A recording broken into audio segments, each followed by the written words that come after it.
여러분 안녕하세요. 오늘 제가 들려드릴 이야기는 여러분이 상상조차 하지 못했던 북한의 가장 어두운 비밀에 관한 것입니다. 이것은 북한 최고 지도자의 대역배우로 살아야 했던 한 남자의 충격적인 실화를 바탕으로 한 이야기입니다. 그의 이름은 가명으로 강민수라고 하겠습니다. 민수는 1984년 평양에서 태어났습니다. 아버지는 조선인민군 호위사령부 소속 대자였고 어머니는 평양음악무용대학 출신의 무용수였습니다. 민수가 태어났을 때 산파는 놀라움을 감추지 못했습니다. 아기의 얼굴이 유난히 둥글고 특이한 이목구비를 가지고 있었기 때문입니다. 하지만 그때는 아무도 그 의미를 알지 못했습니다. 민수는 평범하게 자랐습니다. 소학교에 입학하고 소년단에 가입했습니다. 다른 아이들과 똑같이 김일성, 김정일을 찬양하는 노래를 불렀습니다. 충성 맹세를 외웠습니다. 하지만 민수에게는 특별한 점이 있었습니다. 연기에 재능이 있었던 것입니다. 학예회 때마다 민수는 주연을 맡았습니다. 선생님들은 민수의 표현력과 연기력을 칭찬했습니다. 1995년 민수가 11살이 되던 해에 김일성이 사망했습니다. 북한 전체가 슬픔에 잠겼습니다. 민수도 울었습니다. 진심으로 슬펐는지 아니면 그저 분위기에 휩쓸렸는지 민수 자신도 몰랐습니다.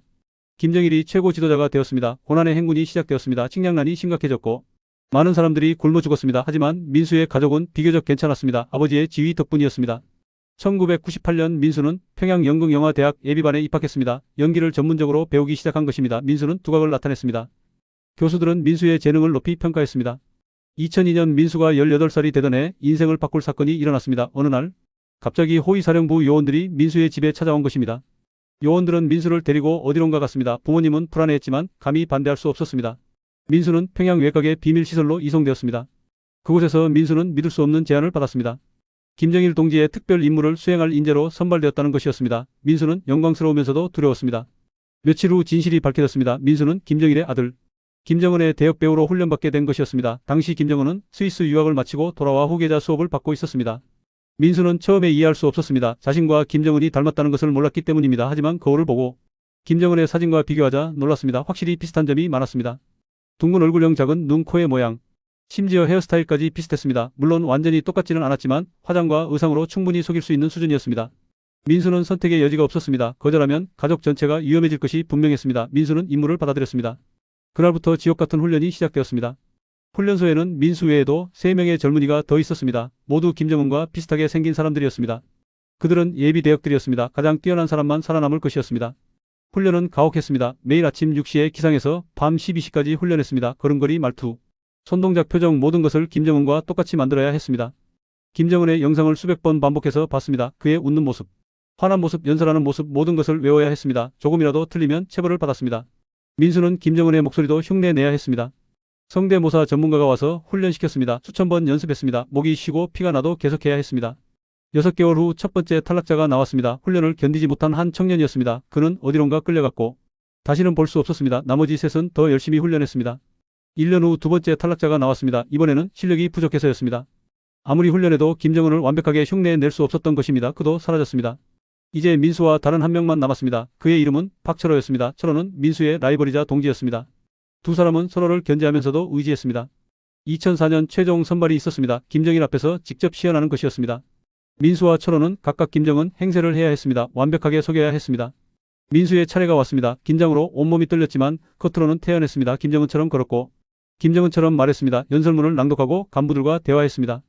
김정일은 주의 깊게 관찰했습니다. 그의 날카로운 눈빛이 민수의 모든 것을 꿰뚫는 것 같았습니다. 민수는 최선을 다했습니다. 완벽한 연기였습니다. 철호의 차례였습니다. 그도 훌륭했습니다. 어쩌면 민수보다 더 나을 수도 있었습니다. 민수는 초조했습니다. 자신이 탈락하면 어떻게 될까 두려웠습니다. 일주일 후 결과가 발표되었습니다. 민수가 선발된 것입니다. 이유는 간단했습니다. 민수가 철호보다 연기력이 뛰어났기 때문입니다. 특히 눈빛 연기가 탁월했습니다. 철호는 예비 대역으로 남게 되었습니다. 그는 민수를 축하해줬지만 눈빛에는 질투가 서려 있었습니다. 두 사람은 그날 이후 멀어졌습니다. 민수의 진짜 임무가 시작되었습니다. 김정은이 공개 행사나 위험한 장소에 갈 때 민수가 대신 가는 것이었습니다. 암살 위험이 있는 곳이나 중요하지 않은 행사였습니다. 첫 임무는 2005년 봄이었습니다. 지방 공장 시찰이었습니다. 민수는 김정은의 옷을 입고 김정은의 차를 타고 갔습니다. 주변에는 호위 병력이 빽빽했습니다. 공장에 도착하자 노동자들이 환호했습니다. 장군님 만세. 그들은 민수를 진짜 김정은으로 믿었습니다. 민수는 연습한 대로 손을 흔들고 미소를 지었습니다. 공장을 둘러보며 노동자들과 악수했습니다. 연설도 했습니다. 모두 대본대로였습니다. 민수는 완벽하게 역할을 수행했습니다. 아무도 눈치채지 못했습니다.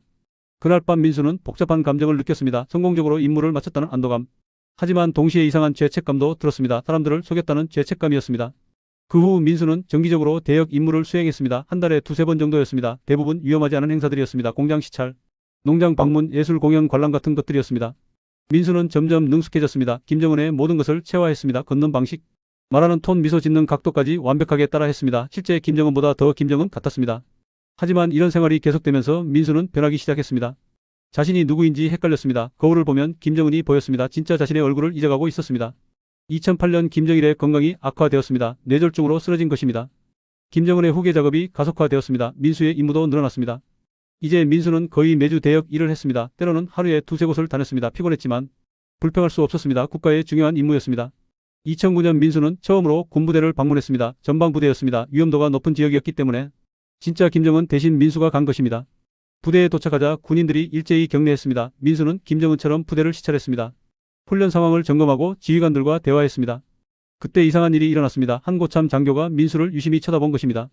뭔가 의심하는 눈빛이었습니다. 민수는 긴장했지만 태연함을 유지했습니다.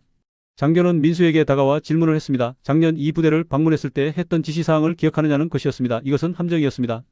작년에 온 것은 진짜 김정은이었기 때문입니다. 민수는 순간적으로 판단했습니다. 모른다고 하면 의심받을 것이고 대답하면 틀릴 것이었습니다. 민수는 미소를 지으며 말했습니다.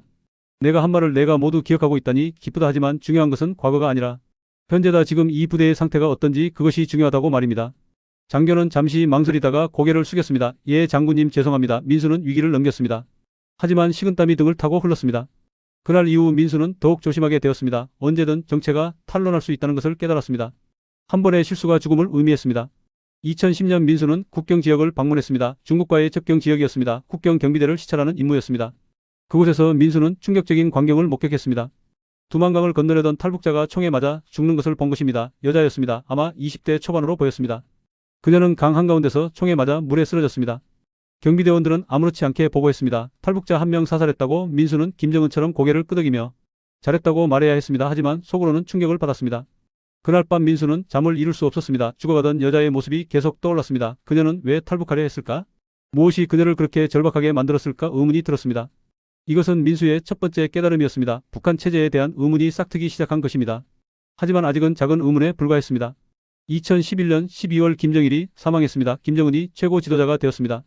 이제 김정은의 노출이 훨씬 많아질 것이었습니다. 민수의 임무도 중요해졌습니다. 장례식 기간 동안 민수는 여러 차례 대역을 했습니다. 위험한 순간들이었습니다. 수많은 사람들이 지켜보는 가운데 완벽하게 연기해야 했습니다. 특히 외국 언론이 많이 와 있었습니다. 조금이라도 실수하면 국제적 망신이 될 수 있었습니다. 민수는 극도로 긴장했지만 완벽하게 해냈습니다. 김정은 정권이 공식 출범했습니다. 숙청과 처형이 시작되었습니다. 민수는 이런 광경들을 가까이서 목격했습니다. 권력의 잔인함을 직접 보게 된 것입니다. 2013년 12월 장성택이 처형되었습니다. 김정은의 고모부였습니다. 민수는 처형 과정을 알게 되었습니다. 대공포로 처형했다는 소문도 들었습니다. 민수는 점점 더 환멸을 느끼기 시작했습니다. 이것이 과연 옳은 것인가? 자신이 하고 있는 일이 정당한가 의문이 커졌습니다. 하지만 민수는 계속 역할을 수행해야 했습니다. 다른 선택지가 없었습니다. 거부하면 자신과 가족이 죽을 것이 분명했습니다. 2014년 어느 날 민수는 특별한 임무를 받았습니다. 비밀회의에 참석하는 것이었습니다. 고위 간부들과의 회의였는데 진짜 김정은 대신 민수가 가는 것이었습니다. 회의 내용은 충격적이었습니다. 남한에 대한 도발 계획이었습니다. 테러 공작에 대한 논의였습니다. 민수는 듣고만 있어야 했지만 속으로는 경악했습니다. 회의가 끝난 후 민수는 깊은 혼란에 빠졌습니다. 자신이 공범이 되고 있다는 느낌이 들었습니다. 이 체제에 협력하고 있다는 죄책감이 커졌습니다. 그때 민수는 중대한 결심을 하게 됩니다. 탈북을 생각하기 시작한 것입니다. 하지만 이것은 거의 불가능한 일이었습니다. 민수는 항상 감시를 받았고 자유가 거의 없었습니다. 그해 여름 민수는 한 여자를 만났습니다. 호위사령부 소속 여군 장교였습니다. 이름은 리혜진이었습니다. 그녀는 민수를 경호하는 팀의 일원이었습니다. 혜진은 아름다웠고 똑똑했습니다. 무엇보다 진지한 눈빛을 가지고 있었습니다. 민수는 그녀에게 끌렸습니다. 하지만 가까이 다가갈 수 없었습니다. 어느 날 민수와 혜진은 우연히 단둘이 있게 되었습니다. 경호 임무 중 잠깐 쉬는 시간이었습니다. 민수는 용기를 내어 혜진에게 말을 걸었습니다. 두 사람은 조심스럽게 대화를 나눴습니다. 사적인 이야기는 할 수 없었지만 눈빛으로 많은 것을 나눴습니다. 그 순간 민수는 느꼈습니다. 혜진도 자신처럼 무언가 고민하고 있다는 것을 말입니다. 그 후 민수와 혜진은 기회가 될 때마다 짧은 대화를 나눴습니다. 아주 조심스럽게 서로를 알아갔습니다. 감정이 싹트고 있었습니다. 몇 달 후 혜진이 먼저 중요한 말을 꺼냈습니다. 둘만 있을 때 혜진은 속삭였습니다. 이 나라가 이상하다고 생각하지 않느냐고 말입니다. 민수는 깜짝 놀랐습니다. 이것은 매우 위험한 발언이었습니다. 함정일 수도 있었습니다. 하지만 혜진의 눈빛은 진지했습니다. 민수는 신중하게 대답했습니다. 가끔 의문이 든다고 하지만 우리가 할 수 있는 것은 없다고 말입니다. 혜진은 고개를 끄덕였습니다. 그리고 조용히 말했습니다. 언젠가 기회가 온다면 어떻게 하겠느냐고 말입니다. 민수는 심장이 터질 듯이 뛰었습니다. 혜진은 탈북을 암시하고 있었습니다. 이것은 목숨을 건 대화였습니다. 민수는 잠시 침묵하다가 대답했습니다. 기회가 온다면 잡아야 한다고 말입니다. 그날 이후 두 사람 사이에는 비밀스러운 연대감이 형성되었습니다. 서로의 생각을 확인한 것입니다. 하지만 구체적인 계획은 세울 수 없었습니다. 너무 위험했습니다. 2015년 민수는 또 다른 충격적인 일을 경험했습니다. 해외 출장에 동행하게 된 것입니다. 김정은이 중국을 방문할 때 일부 일정을 민수가 대신하기로 한 것입니다. 이것은 매우 위험한 임무였습니다. 중국 정부와 외교관들 앞에서 연기해야 했기 때문입니다. 하지만 동시에 기회이기도 했습니다.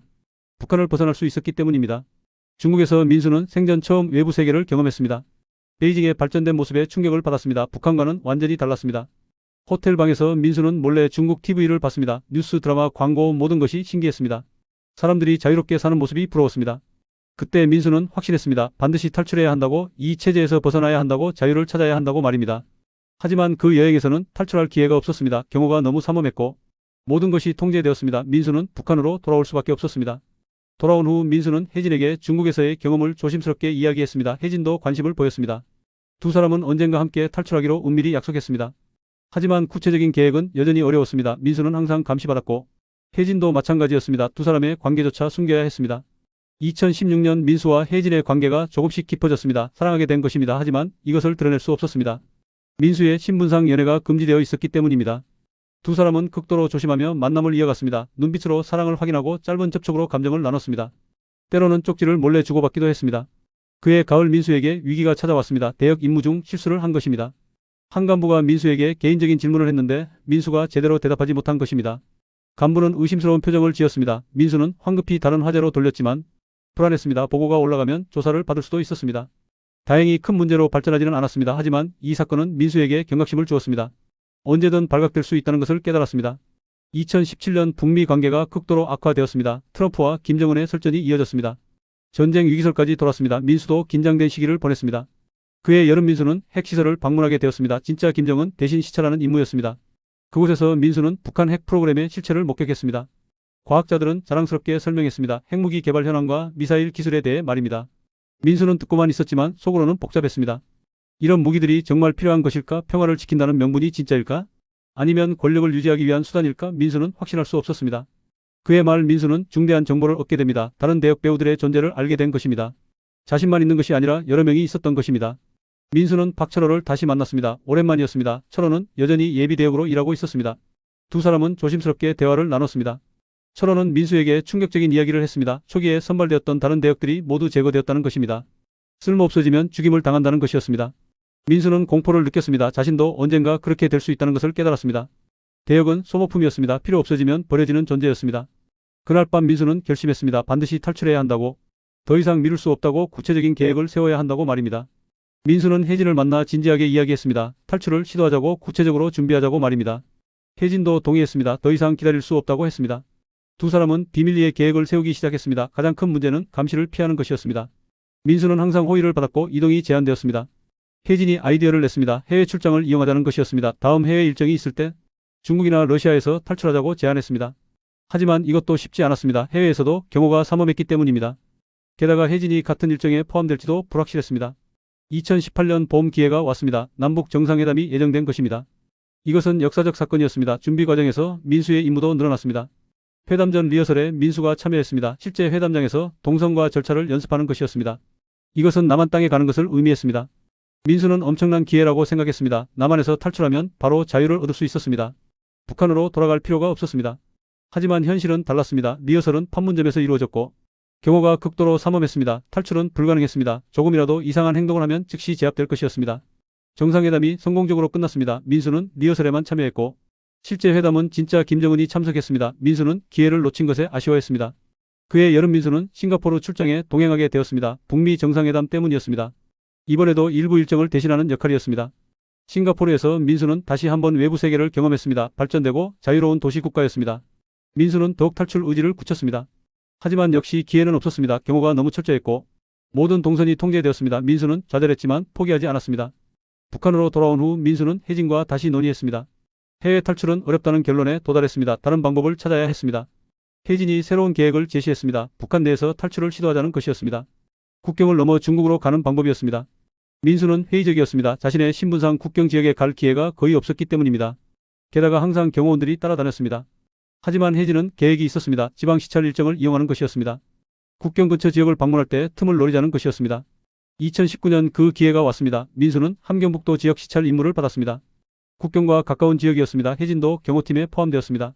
두 사람은 세밀한 계획을 세웠습니다. 시찰 중 한순간 경호를 따돌리고 도망치는 것이었습니다. 위험천만한 계획이었지만 다른 방법이 없었습니다. 10월 어느 날 함경북도 출장이 시작되었습니다. 민수는 평소처럼 김정은 행세를 하며 공장과 농장을 시찰했습니다. 혜진은 경호팀의 일원으로 함께 움직였습니다. 둘째 날 저녁 드디어 기회가 왔습니다. 숙소에서 잠깐 휴식 시간이 있었습니다. 경호원들이 교대하는 시간이었습니다. 약 10분 정도의 틈이 생겼습니다. 민수와 혜진은 미리 약속한 대로 행동했습니다. 민수는 화장실에 간다고 했고 혜진이 호의했습니다. 다른 경호원들은 복도에 남았습니다. 화장실 창문을 통해 두 사람은 건물 밖으로 빠져나왔습니다. 미리 준비한 평복으로 갈아입고 어둠 속으로 사라졌습니다. 발각되기까지 약 15분의 시간이 있었습니다. 두 사람은 그 시간을 최대한 활용했습니다. 숙소에서 멀리 떨어지기 위해 필사적으로 달렸습니다. 30분 후 비상이 걸렸습니다. 최고 전원의 대역이 사라졌다는 것이 알려졌습니다. 호위사령부는 패닉에 빠졌습니다. 이것은 상상할 수 없는 사건이었습니다. 대대적인 수색이 시작되었습니다. 군대가 동원되고 국경이 봉쇄되었습니다. 민수와 혜진은 역사상 가장 큰 추격전의 표적이 된 것입니다. 민수와 혜진은 밤새 산을 넘었습니다.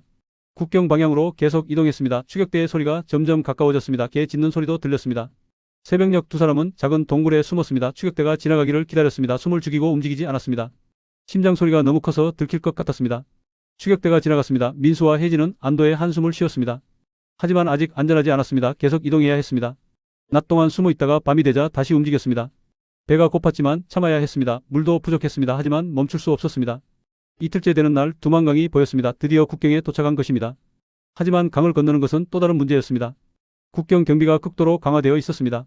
민수의 탈출 때문이었습니다. 수비대가 곳곳에 배치되었고 순찰도 수시로 돌았습니다.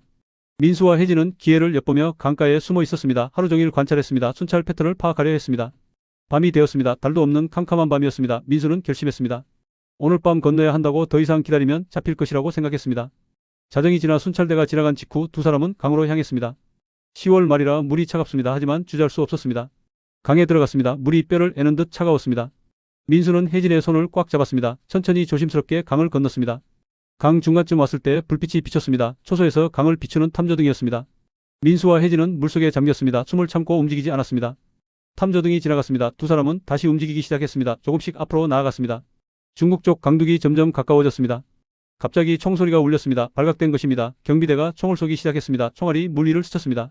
민수와 혜진은 필사적으로 헤엄쳤습니다. 죽을 힘을 다해 앞으로 나아갔습니다. 등 뒤에서 고함 소리와 총소리가 계속 들렸습니다. 드디어 중국 쪽 강둑에 도착했습니다. 두 사람은 강둑을 기어올라 달리기 시작했습니다. 북한 경비대가 강을 건너올 수도 있었습니다. 30분을 달려 숲속 깊이 들어갔습니다. 그제야 멈춰 섰습니다. 두 사람은 온몸이 젖어 덜덜 떨었습니다. 하지만 살아있었습니다. 두만강을 건넌 것입니다. 민수는 혜진을 껴안고 울었습니다. 기쁨의 눈물이었습니다. 불가능해 보였던 일을 해냈습니다. 김정은의 대역이라는 신분에서 벗어난 것입니다. 하지만 안심하기는 이렇습니다. 이제 시작일 뿐이었습니다. 중국에서 한국까지 가는 긴 여정이 남아 있었습니다. 게다가 북한은 반드시 민수를 추적할 것이었습니다. 다음 날 아침 두 사람은 조선족 마을을 찾았습니다. 조심스럽게 접근해 도움을 청했습니다. 다행히 친절한 아주머니를 만났습니다.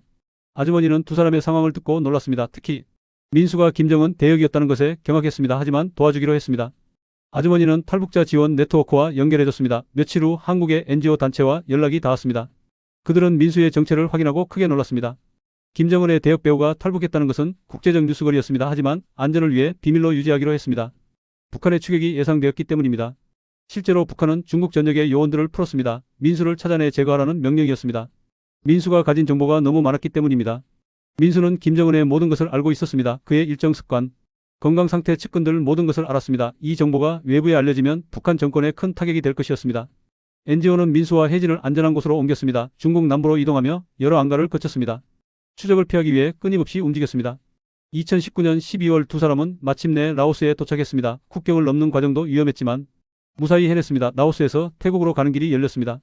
태국에 도착한 민수와 혜진은 한국 대사관으로 갔습니다. 그곳에서 자신들의 정체를 밝혔습니다. 대사관 직원들은 믿을 수 없다는 표정을 지었습니다. 신원 확인 과정이 시작되었습니다. 한국 정보기관이 나섰습니다. 민수는 자신이 대역 배우였다는 것을 증명해야 했습니다. 민수는 김정은의 모든 것을 재현했습니다. 걸음걸이, 말투, 표정, 습관까지 완벽하게 흉내냈습니다. 조사관들은 놀라움을 금치 못했습니다. 또한 민수는 김정은에 대한 기밀 정보들을 제공했습니다. 그의 건강 문제, 정치적 결정 과정, 핵심 측근들에 대한 정보 모든 것을 말했습니다. 정보기관은 이 정보들을 검증했습니다. 놀랍게도 모두 사실이었습니다. 민수는 진짜 김정은의 대역이었던 것입니다. 2020년 1월 민수와 혜진은 한국행 비행기에 올랐습니다. 3개월간의 긴 여정이 끝나는 순간이었습니다. 비행기가 이륙하자 민수는 긴장이 풀렸습니다. 인천공항에 도착했을 때 민수는 감격했습니다. 정말로 한국에 온 것입니다. 김정은의 그림자에서 벗어난 것입니다. 자신의 인생을 찾은 것입니다. 하지만 도착하자마자 또 다른 조사가 시작되었습니다. 6개월 동안 국정원에서 철저한 신원조사를 받았습니다. 북한 정권의 모든 것을 증언해야 했습니다. 민수는 협조했습니다. 김정은 정권의 내부 작동 방식을 상세히 설명했습니다. 의사결정 과정, 권력 구조 핵심 인물들 모든 것을 말했습니다. 특히 핵과 미사일 프로그램에 대한 정보가 중요했습니다. 민수가 시찰했던 시설들에 대해 자세히 증언했습니다. 이 정보는 국제사회와도 공유되었습니다. 혜진도 조사를 받았습니다. 호위사령부의 내부 구조와 경호 시스템에 대해 증언했습니다. 이 정보도 매우 가치가 있었습니다. 2020년 7월 조사가 끝났습니다. 민수와 혜진은 드디어 자유의 몸이 되었습니다.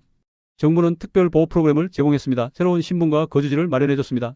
하나원에서 3개월간 적응 교육을 받았습니다. 한국 사회에 대해 배웠습니다. 문화, 경제, 법률 모든 것이 낯설었지만 흥미로웠습니다. 2020년 10월 민수와 혜진은 서울에서 새로운 삶을 시작했습니다. 정부가 제공한 아파트에서 살기 시작했습니다. 처음으로 자신들만의 공간을 갖게 된 것입니다. 민수는 거울을 보며 이상한 감정을 느꼈습니다. 15년 동안 김정은의 얼굴로 살았습니다. 이제 자신의 얼굴로 살 수 있게 되었습니다. 하지만 완전히 벗어나기는 어려웠습니다. 길을 걸을 때마다 사람들의 시선이 신경 쓰였습니다. 자신을 알아보는 것은 아닐까 두려웠습니다. 혜진이 민수를 위로했습니다. 이제 안전하다고 새로운 사람으로 살 수 있다고 말했습니다. 두 사람은 서로 의지하며 적응해 나갔습니다. 2021년 민수는 정부의 제안을 받았습니다. 북한 정권에 대한 전문 자문을 해달라는 것이었습니다. 민수는 받아들였습니다. 자신의 경험이 도움이 될 수 있다면 기쁘게 하겠다고 했습니다. 민수는 정기적으로 정보기관과 통일부를 방문했습니다. 북한의 최신 동향에 대해 분석하고 조언했습니다. 김정은의 행동 패턴을 설명했습니다. 한편 민수는 자신의 이야기를 책으로 쓰기 시작했습니다. 대역 배우로 산 15년 탈출의 과정, 한국에서의 새로운 삶 모든 것을 기록하고 싶었습니다. 혜진은 대학에 진학했습니다. 사회학을 공부하기로 했습니다. 북한 사회를 학문적으로 연구하고 싶었습니다. 통일 후를 준비하는 일에 기여하고 싶었습니다. 2021년 가을 민수와 혜진은 결혼했습니다. 작지만 따뜻한 결혼식이었습니다. 탈북자 친구들과 한국에서 만난 지인들이 축하해줬습니다. 결혼식에서 민수는 눈물을 흘렸습니다. 김정은의 그림자로 살 때는 상상도 못했던 순간이었습니다. 사랑하는 사람과 결혼하고 행복을 누리는 것 말입니다. 신혼여행은 제주도로 갔습니다. 생애 처음 진짜 휴가였습니다. 바다를 보며 민수는 자유를 실감했습니다. 이제 정말 자유로운 사람이 되었다고 느꼈습니다. 2022년 민수의 책이 출간되었습니다. 제목은 그림자 최고 존엄이었습니다. 책은 큰 화제를 모았습니다. 전례 없는 내용이었기 때문입니다. 언론이 관심을 보였습니다. 인터뷰 요청이 쇄도했습니다. 하지만 민수는 신중했습니다. 얼굴을 공개하면 위험할 수 있었기 때문입니다. 결국 가면을 쓰고 음성을 변조한 상태로 몇 차례 인터뷰를 했습니다. 민수의 이야기는 국제적으로도 알려졌습니다. CNN, BBC 등 세계 주요 언론이 보도했습니다. 북한은 강하게 반발했습니다. 민수의 이야기를 거짓이라고 주장했습니다. 하지만 민수가 제공한 구체적인 정보들 때문에 설득력이 없었습니다. 그의 말 민수는 UN 인권이사회에 초청받았습니다. 북한 인권에 대해 증언하기 위해서였습니다. 민수는 고민 끝에 수락했습니다. 제네바에서 민수는 자신의 경험을 증언했습니다. 대역배후 시스템 정권의 잔인함, 인권 유린의 실태의 모든 것을 말했습니다. 세계는 충격을 받았습니다. 북한 정권의 실체가 더욱 명확하게 드러났기 때문입니다. 민수의 증언은 국제사회의 북한 인식을 바꿔놓았습니다. 하지만 이것은 민수를 더 위험하게 만들었습니다. 북한은 민수를 제거하려는 시도를 계속했습니다. 한국 정부는 경호를 더욱 강화했습니다. 2023년 한 가지 위협이 실제로 발생했습니다. 민수를 미행하던 수상한 남자가 체포된 것입니다. 조사 결과 북한에서 파견된 공작원이었습니다. 민수는 공포를 느꼈습니다. 아직도 자신을 노리고 있다는 것을 실감했습니다. 하지만 포기할 수 없었습니다. 이제 자신의 임무가 있다고 생각했습니다. 민수는 탈북자들을 돕는 활동을 시작했습니다. 특히 북한 권력층 출신 탈북자들을 상담했습니다. 그들의 적응을 도왔습니다. 혜진도 탈북 여성들을 위한 단체에서 활동했습니다. 자신의 경험을 바탕으로 실질적인 도움을 제공했습니다. 두 사람은 의미 있는 일을 하고 있었습니다. 2023년 말 혜진이 임신했습니다. 민수는 기뻤지만 동시에 걱정도 되었습니다. 아이를 안전하게 키울 수 있을까 하는 두려움이었습니다. 혜진은 민수를 안심시켰습니다. 우리 아이는 자유로운 땅에서 태어날 것이라고, 아무 두려움 없이 자랄 것이라고 말했습니다. 2024년 봄 아들이 태어났습니다. 민수는 아기를 안고 울었습니다. 이 작은 생명은 김정은의 그림자와는 아무 관련이 없었습니다. 순수하게 자유로운 존재였습니다. 민수는 아들에게 다짐했습니다. 좋은 아버지가 되겠다고, 과거의 그림자에서 완전히 벗어나겠다고, 아이에게 떳떳한 아버지가 되겠다고 말입니다. 시간이 흐르며 민수의 삶은 안정되어 갔습니다. 여전히 조심해야 했지만 이제는 한국 사회에 적응했습니다. 평범한 일상을 누릴 수 있게 되었습니다. 민수는 가끔 과거를 돌아봅니다. 대역배우로 살았던 15년. 그것은 악몽 같은 시간이었습니다. 하지만 동시에 자신을 만든 경험이기도 했습니다. 그 경험이 있었기에 자유의 소중함을 더 깊이 이해할 수 있었습니다. 인권의 가치를 절실히 느낄 수 있었습니다. 그리고 이제 그것을 위해 싸울 수 있게 되었습니다. 2025년 현재 민수는 41세가 되었습니다. 탈북한 지 6년이 지났습니다. 이제 한국어 억양도 자연스러워졌고 한국 문화에도 익숙해졌습니다. 민수는 북한 인권운동가로 활발히 활동하고 있습니다. 강연을 다니고 정책을 제안하고 탈북자들을 돕습니다. 자신의 경험이 변화를 만들기를 바랍니다. 혜진은 석사 학위를 마치고 박사 과정을 밟고 있습니다. 북한 정치체제에 대한 연구를 하고 있습니다. 학문적으로 북한을 분석하고 통일을 준비합니다. 두 사람의 아들은 건강하게 자라고 있습니다. 곧 2살이 됩니다. 아이는 부모의 과거를 모릅니다. 그저 사랑 속에서 행복하게 자라고 있습니다. 민수는 가끔 아들에게 이야기할 날을 생각합니다. 아빠의 과거에 대해 언제 어떻게 말해야 할까? 고민합니다. 하지만 아직은 때가 아닙니다. 지금은 그저 좋은 아빠가 되는 것에 집중합니다. 아이와 놀아주고 책을 읽어주고 사랑을 주는 것. 그것이 민수에게는 가장 큰 행복입니다. 민수는 때때로 북한을 생각합니다. 부모님은 어떻게 되었을까? 아마 큰 처벌을 받았을 것입니다. 민수는 죄책감을 느낍니다. 하지만 후회하지는 않습니다. 탈출한 것은 옳은 선택이었습니다. 그 체제에 남아있었다면 인간으로서의 삶을 살 수 없었을 것입니다. 박철호는 어떻게 되었을까도 궁금합니다. 예비대역으로 남은 그는 아직도 그곳에 있을까? 아니면 자신도 탈출을 시도했을까 알 수 없습니다. 민수는 언젠가 북한이 변하기를 꿈꿉니다. 자유와 인권이 보장되는 사회가 되기를 바랍니다. 그리고 그날이 오면 북한을 방문하고 싶습니다. 부모님 묘소를 찾아가고 싶습니다. 사과하고 싶습니다. 그리고 감사하다고 말하고 싶습니다. 자신을 낳아주고 키워준 것에 대해 말입니다. 하지만 그날이 언제 올지는 알 수 없습니다. 북한 정권은 여전히 강력합니다. 변화의 조짐이 보이지 않습니다. 그래서 민수는 지금 할 수 있는 일을 합니다. 북한의 실상을 알리고 탈북자들을 돕고 통일을 준비하는 일 모든 것이 의미 있습니다. 민수의 이야기는 계속됩니다. 대역 배우에서 자유인으로, 그림자에서 실체로 거짓된 삶에서 진실한 삶으로의 여정은 끝나지 않았습니다. 매일 새로운 도전이 있고 새로운 의미를 찾아갑니다. 민수는 이제 자신의 이름으로 살고 있습니다. 더 이상 누군가의 그림자가 아닙니다. 이것이 강민수의 이야기입니다. 김정은의 대역 배우로 15년을 살다가 목숨을 걸고 탈출한 남자의 이야기입니다. 그림자에서 벗어나 자신을 찾은 이야기입니다. 여러분 긴 시간 동안 이 특별한 이야기를 들어주셔서 감사합니다. 이 이야기가 여러분에게 자유의 소중함을 일깨워주기를 바랍니다. 그리고 북한에 남은 사람들을 기억해 주시기를 바랍니다. 오늘도 북한에서는 수많은 사람들이 고통받고 있습니다. 그들도 언젠가 자유를 얻기를 바랍니다. 민수처럼 용기를 내어 선택할 수 있기를 바랍니다. 민수의 이야기는 우리에게 가르침을 줍니다. 인간의 존엄성은 어떤 상황에서도 지켜져야 한다는 것. 자유는 무엇과도 바꿀 수 없는 가치라는 것을 말입니다. 그리고 한 사람의 용기가 세상을 바꿀 수 있다는 것을 보여줍니다. 민수의 탈출과 증언이 북한 인권 개선에 기여하고 있습니다. 앞으로도 민수는 계속 싸울 것입니다. 모든 북한 주민들이 자유를 누리는 그날까지 민수의 투쟁은 계속될 것입니다. 혜진도 함께 할 것입니다. 두 사람은 동반자이자 전우입니다. 함께 탈출했고 함께 새로운 삶을 만들어가고 있습니다. 그들의 아들도 자라서 이 이야기를 들을 것입니다. 그리고 부모님의 용기를 자랑스러워할 것입니다. 대역 배우의 아들이 아니라 자유를 위해 싸운 투사의 아들로 말입니다. 이것으로 그림자 최고 존엄 강민수의 이야기를 마치겠습니다. 감사합니다.